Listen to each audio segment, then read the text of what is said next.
Hey guys, welcome back to my channel. So today I wanted to talk about 5 novels that I've read recently that were extremely hyped up in the horror genre that just didn't work for me. Some of them just didn't really click or I didn't get it, and some I just downright do not like. So my definition of hype, I would say, is if there was a lot of anticipation on like blogs and Bookstagram, if Reddit gave like rave reviews about this, or if it's by an author that we here in the horror community typically expect a very high level from and then find to be disappointed in afterwards. So I've got 5 novels to talk about today, and again, they are all in the horror genre. I don't have any thrillers in here today, just straight horror, and let's dive in. So first up, we've got The Ritual by Adam Neville. This book was hyped up everywhere. It was recently turned into a film, I guess like in 2017, I want to say. The film was also hyped up everywhere, and I had to read it because I had my sister raving about it, Reddit raving about it, Netflix viewers raving about it. Like, this book I heard so many amazing things about, so I had to see what the hype was. So I'm going to quickly read the back of the book, and then I will go into why I wasn't a fan. So let's start. So, when 4 old university friends set off into the Scandinavian wilderness of the Arctic Circle, they aim to briefly escape the problems of their lives and reconnect with one another. But when Luke, the only man still single and living in a precarious existence, finds he has little left in common with his well-heeled friends, tensions rise. With limited experience between them, a shortcut meant to ease their hike turns into a nightmare scenario that could cost them their lives. Lost, hungry, and surrounded by forests untouched for millennia, Luke figures things couldn't possibly get any worse. But then they stumble across a derelict building. Ancient artifacts decorate the walls, and there are bones scattered upon the dry floors. The residue of old rites and pagan sacrifice for something that still exists in the forest. Something responsible for the bestial presence that follows their every step. As the 4 friends stagger in the direction of salvation, they learn that death doesn't come easy among these ancient trees. Alright. Where to start? So this book, I guess the biggest thing for me is when I started reading this book, I was captivated. I was devouring this book. This book is very well written. It has some insanely scary scenarios, and the creature in this is just amazing. I'm not going to give any like spoilers away to what it is, but I do find the creature in this novel and in the movie, the creature design in the movie is incredible. Different from what the creature looks like in the book though, but not by much. But oh my god, very scary. Being lost in the woods as an inexperienced hiker, that alone is scary. And then what the guys begin to encounter in the woods literally was just bone-chilling. Like, there's a couple scenes that I found just kept me up at night, which is definitely something very on par with the way that Neville writes. He has a book called The Reddening that I also read last year that I wasn't a fan of, but there's one scene in The Reddening that was so horrifying that it is stuck with me since I read it as like one of the scariest things I think I've ever read in literature. And I think this is where my great disappointment comes in, is because this book is broken into 2 parts. The first part, start to finish, fabulous. It was like a 4.5-star read for me. I was so hyped. And then I got to the second half, and there was such a lapse in tone and just a complete 180 on what the story was, that it almost felt like it was 2 separate stories that had then been linked together by this monster as well as some of the main characters. And for me, I think it would have worked so much better if this was almost 2 separate stories completely, with 2 separate groups of characters interacting in each part of the story, and like the only connection being like they're in the woods where this monster is. Because beyond that, it just, like I said, it felt like a different book between part 1 and part 2. And so I found getting through to part 2, all of a sudden these sophisticated characters and this well laid out horrifying plot had become very gimmicky. It focused on a lot of stereotypes and a lot of cliches and a lot of just childish, juvenile dialogue that I didn't see anywhere else in the book. The motivations of characters were very questionable. None of the new characters introduced in the second half of the book I found likable, relatable, interesting at all. I just found them incredibly annoying. And it literally felt like this book went from being a really solid horror novel to almost a YA book.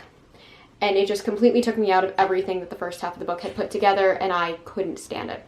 So I almost wish there was like 150 pages just completely taken out of this book, and the first half and then the very conclusion of the book were put together, and then for me you would have a really, really solid book. I will say, if you've seen the movie, the second half of the movie is completely different than the second half of the book, and for good reason, because the second half of the book is a huge, huge letdown.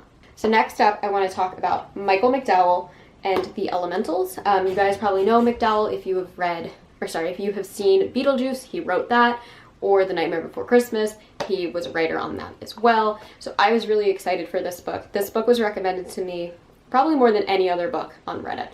It is supposed to be a Southern Gothic, which is right up my alley, and again, written by somebody who wrote 2 movies that I love. So I'll read the back for you really quickly.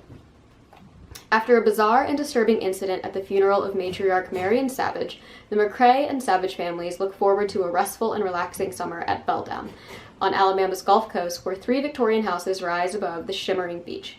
2 of the houses are habitable, while the 3rd is slowly and mysteriously being buried beneath an enormous dune of blindly white sand. But though long uninhabited, the 3rd house is not empty. Inside, something deadly lies in wait, something that has terrified Dauphine Savage and Lucre McCrae since they were boys, and which still haunts their nightmares. Something horrific that may be responsible for several terrible and unexplained deaths unexplained deaths years earlier, and is now ready to kill again. So, this book to me had so much potential, I just never got where I thought it was going. This literally felt like an outline to a really cool haunted house story that was just never finished and never filled out and never fleshed out. I found almost all of the characters in this novel to be, I don't want to say one-dimensional, but definitely underdeveloped. All of the characters in this are extremely weird. Don't think I find them remotely believable. There's one character, Lucre, and his daughter, India, who are arguably the strangest father-daughter duo I have ever read in my entire life, almost to a point where it's uncomfortable reading about them. There are these weird, there's a very adult relationship between a teenager and her father in a very strange way that I didn't buy. What's funny though is when you read this novel, you can totally see that India is definitely a prototype character for Lydia Deetz in Beetlejuice. But I just, oh god, the more that I read this, the more it was like, this family is creepy, and there's definitely ghosts going on, but like, I don't get the haunting. I don't understand what the ghosts are, why the ghosts are there, what they're doing, what their purpose is, or basically why anything that happened in this novel happened. Like I said, a lot of this was like really cool, interesting ideas that just didn't ever take off or go anywhere.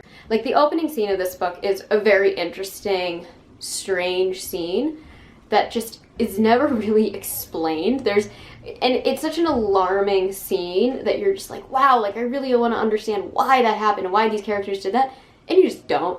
It's like sort of maybe implied, but you just don't. You know, and there's a lot of other scenes where it's like this really cool, creepy idea is introduced, and then it's just never followed up again. It's almost like these scenes were put there to put you at, like, to make it so you could feel that uneasiness and that, like, sense of dread, but then you never understood why. And it's not like it was left open-ended for you to, like, fill in the plot holes and try and figure it out yourself. No, it just stayed empty, and you just never understood what was happening or why, and it just made me not want to feel attached to this. And I know a lot of people say that he nails the Southern Gothic setting in this. I did not feel that I got that Southern Gothic setting the way I wanted to. Yes, this is an atmospheric novel, but it's so disjointed and all over the place that I just didn't ever feel like I was right there on that beach in that mansion. Oh man, this book is just weird. And there's these weird themes of like parent and child relationship carried throughout the whole novel. But again, it's never explained as to why that is important beyond the fact that it just adds to the eeriness of everything. So this book was a huge letdown to me. The ending, I think, is supposed to have like a snippy line that like really like drives down some point to you, but I still don't even understand what the last line of this book means. So this I just found totally all over the place. I wish it was longer. I wish it was more fleshed out. I wish it had more of that like snippy, happy Beetlejuice quality to it instead of just being this kind of dark, brooding, bizarre novel. All right, next up, The Hunger by Alma Katsu. So I read earlier her 2020 release, The Deep, which is a historical fiction retelling of the sinking of the Titanic. This is the same kind of premise, except it is of the Donner Party. This sounded really cool to me because it was going to be, again, something that is a historical event that she weaves horror elements in. Horror elements this time being a Wendigo. If you've seen my channel, you know I'm super into like the Wendigo lore. So I was really excited about that. And then I read this book and it was just unbearably boring. There are so many characters introduced in this novel that, again, go nowhere. And then the ones that do go places, it's like, these were real people, yet I feel like their motives are questionable, unreliable, fabricated. Like, I couldn't connect to a single character in this novel whatsoever. I'll read the back really quickly for you. So, evil is invisible and it is everywhere. That is the only way to explain the series of misfortunes that have plagued the wagon train known as the Donner Party. Depleted rations, bitter quarrels, and the mysterious death of a little boy have driven the isolated travelers to the brink of madness. Though they dream of what awaits them in the West, long-buried secrets begin to emerge, and dissent among them escalates to the point of murder and chaos. As members of the group begin to disappear, the survivors start to wonder if there really is something disturbing and hungry waiting for them in the mountains, and whether the evil that has unfolded around them may have in fact been growing within them all along. So one of the biggest things I'm going to say about this novel is I read it like pretty close to right after I'd read The Deep, and The Deep has stuck with me. There are scenes from The Deep where I'm like, that scene was so engaging, that was so creepy, that was so well done.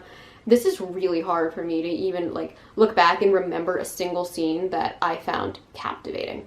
I found this extremely boring. Again, I didn't care about any of the characters, and the use of the Wendigo in this, almost like in like Bone White or like Pet Sematary, it's just like a Wendigo kind of in the distance, right? Like it never goes anywhere, you know? And another thing with this book is there's so many time hops. Like I think every chapter was like a different month that the Donner Party was traveling, but like it just felt like I was being like picked up and plopped into a different like time every single chapter, and like weeks would go by, and or it would feel like weeks had gone by, but it had only been like 3 days since the last chapter, and it was just confusing and just not well managed. And I feel like for something that's already known to be really horrifying, like look into what the Donner Party is if you don't know about it. Like this is a very scary story in real life, a very mysterious and bizarre story, and you have that on your plate and found a way to make it boring. And part of what makes it boring is adding supernatural elements. Like to me there was just a disconnect between me and this book, and I thought that it could have been handled in a much better, much like snappier way, and it just wasn't. It just felt very flat, very boring, and it felt so long. Like this is not a long book. It's like what, like just under 400 pages, like 350 pages. But it felt like it was like a doorstopper. It just dragged on and on.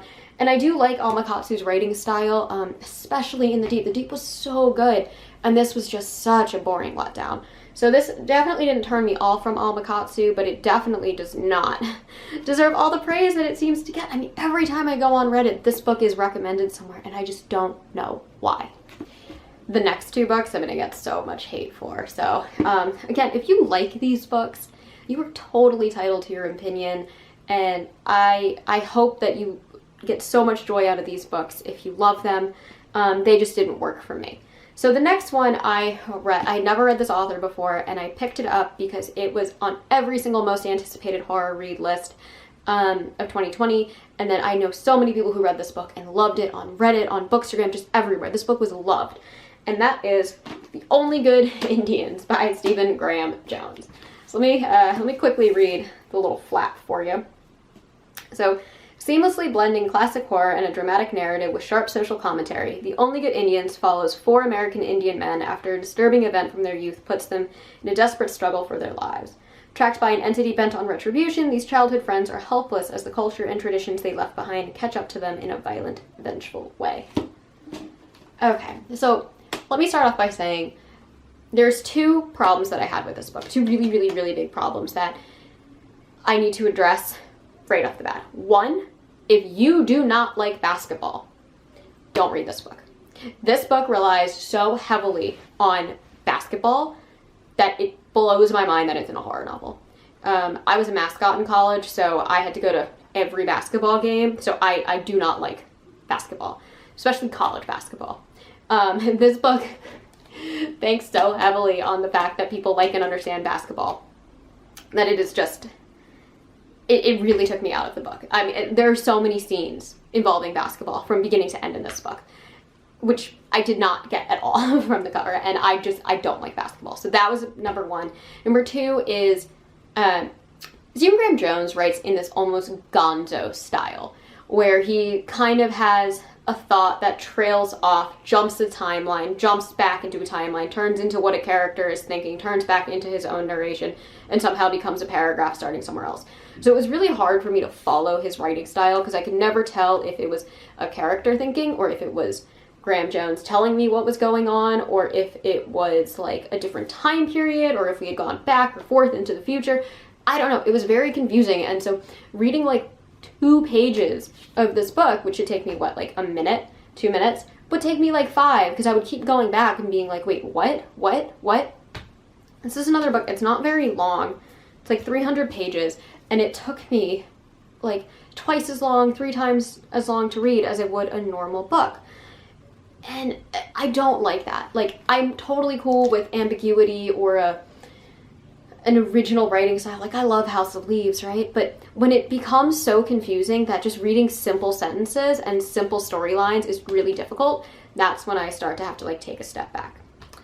And then we get to the actual story. So there's 4 main characters. They all get their own little story through here, but it felt very chopped up. So I did feel like I was reading 4, arguably 5 different stories overall in this book, all connected by one major player and event. And the main story in the first half of the book was interesting and confusing and captivating, and it ended in a really pretty horrific kind of way. And when I got to that scene, it kind of convinced me not to DNF the book, because I was like, oh, okay, so I just got through this kind of slog of setting up what's going on, and now I'm ready to like get into it. But then it kind of like started again. Like, it just like, the second half of the book just like started over with another story. So there was a lot of disconnect and a lot of choppiness in the full narrative as a whole, because it is taking on these perspectives of these 4 Native American men. And then to continue with that, I just didn't care for any of the characters. There's maybe 1.5 characters that I cared about in this novel, and none of them were like the pivotal storyline characters. There's like 2, maybe 3, arguably, storyline figureheads in this novel, and I found all of them really, really unlikable. I found the scenario that they're put in unplausible. I found the reason everything is happening to be a stretch. I don't know if this is based off of some kind of Native American lore, and that's where this came from. I tried to look it up, but I wasn't really sure, because I'd never heard of this. I don't really want to give away what's happening. I've never heard of this situation happening in lore before, and I wasn't quite sure how to look it up. But it was really just kind of all over the place. Very difficult to read, slogged on, and just didn't have any likable characters. So when like bad things happened to main characters, I didn't care, you know? And I think it's a real talent to make somebody care about a character to the point that like you get emotionally upset when something happens to them, even more so if it's a character that's not a good guy. I think Stephen King's really good at that. He does a very good job with making dislikable characters you feel like emotionally attached to. This, I couldn't. I had no emotional attachments, and I just wanted this book to end. I didn't like his writing style. I didn't like the premise. I just was not a fan of how this was done. So, sorry. I know a lot of people love that book and thought it was really brilliant, but I didn't. All right, and last but not least, I'm going to trash talk my favorite author of all time. So whenever I go on Reddit, this is one of the most recommended books, and that is by Stephen King, that like isn't, you know, like a big talked about like top 10 Stephen Kinger, and that would be Revival. So backstory, I love Salem's Lot. Salem's Lot is one of my favorite books ever by Stephen King, and it is his spin on Dracula. So I was super intrigued on reading Stephen King's spin on Frankenstein. And I loved this book. I devoured this book. I read this book in like 3 days. I read it while flying from New York to Hawaii. I did not want to put this down. I read this jet lagged. I was so invested in this book. And then it had what I would argue is the most Stephen King of disappointing Stephen King endings ever. And I don't want to spoil this because if I say what pissed me off about this book, I will ruin the whole twist. But I just have to say that the ending of this book made me want to throw this book into the freaking Pacific Ocean. So here's my issue with Revival. Revival is a very well done, very captivating ode to Frankenstein. It is done very well. It has some really interesting characters. It is a very good snapshot at the lives of 2 of the major characters and how their interactions weave throughout their lives and what tragedy links them together. I was so invested in these characters. I was so invested in this journey. And then this ending, it comes out of nowhere. It is not hinted at whatsoever, and it is so absurd. It is so bizarre, and it is so infuriating. And there's an argument to be made that if you like this type of horror, that's to be expected, okay? If you know what, I will just tell you, this is a cosmic horror story. I didn't realize it was a cosmic horror story. And so if you're into cosmic horror, you might like this. But this is like cheap cosmic horror.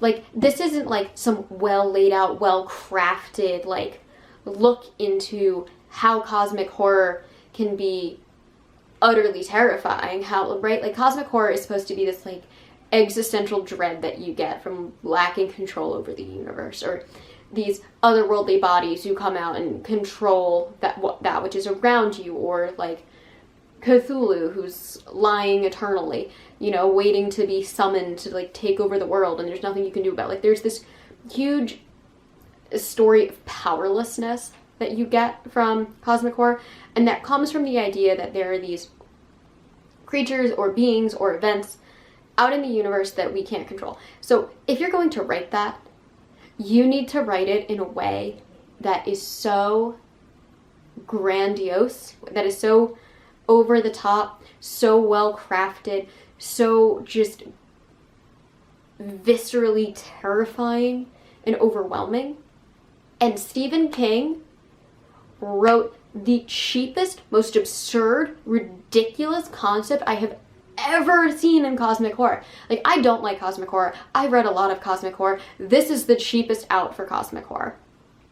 And to this day, I can't get over what the element of cosmic horror was in this novel. And I forget what book it is, but I know that the story in this novel is continued somewhere else. And I've heard part of like what that continuation is.